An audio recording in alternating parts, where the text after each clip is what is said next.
Madlang tropa pets, ito naman si Piccolo.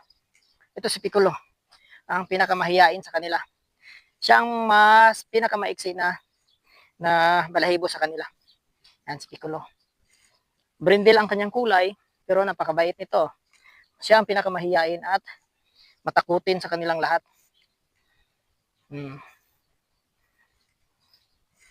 Napakaganda din ng kanyang kulay. Kung sa atin, tinatawag natin to na tigre. Tigre, yan si Piccolo. Ang tigre. Ganito din na, ganyan din siya kalaki. Oh. Ayan, uy, may napakan. Ayan, madlang tropa pets. Ito si Piccolo. At andito din andito naman si Trunks. Ito si Trunks, madlang tropa pets. Ito ang pinakamataas sa kanila. Si Trunks. Yan si Trunks. Ito si Trunks, madlang tropa pets. Napakabigat. Yan. Kakulay niya si Goten, pero meron siyang itim dito kunti. Ang kulay niya naman ay halos kapareho sila ni Goten, pero mas yellow ang kulay ni Goten. At mas maiksi siya kunti ng balahibo kaysa kang Goten. Yan. Si Goten. Ay, si Trunks pala tumad. Si Trunks. Ito si Trunks. Kamali na ako. Pareho sila ng kulay. Ito si Trunks, madlang tropa pets. Kasing kulay niya si Goten, siya naman ay merong itim dito kunti. Tapos dito sa tinga may itim-itim, kaya malaman ko na siya si Trunks. Kakulay niya si Goten. Ito ang pinakamataas sa kanila. Yung kulay niya brown na parang yellow. Napakaganda. Yan o. Kaganda ng mga tutang to.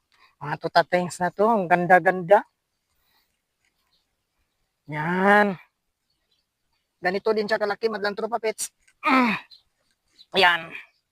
Ayan, madlang tropa pets. Yan. Pakalaki. Ayan mga katropa.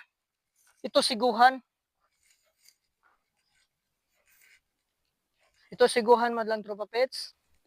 Ang mahilig matulog. Pagkahiga, tulog agad. Yan. Tayo. Yan si Gohan, madlang tropa pets. Napakaganda din. Yan o. Maganda ang kulay niya. Kulay brown. Yan, kompleto na lahat. Yan si Gohan. Oops. Huwag muna. Yan, bumaba naman si Gohan. Bumaba na. Yan si Gohan, madlang tropa pets. Napakaganda din. Yan o. Napakapugi. Yan. Busog na busog. Bilog na bilog.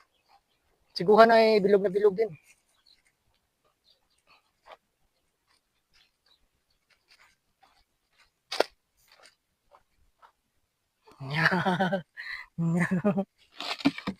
Yan si Gohan.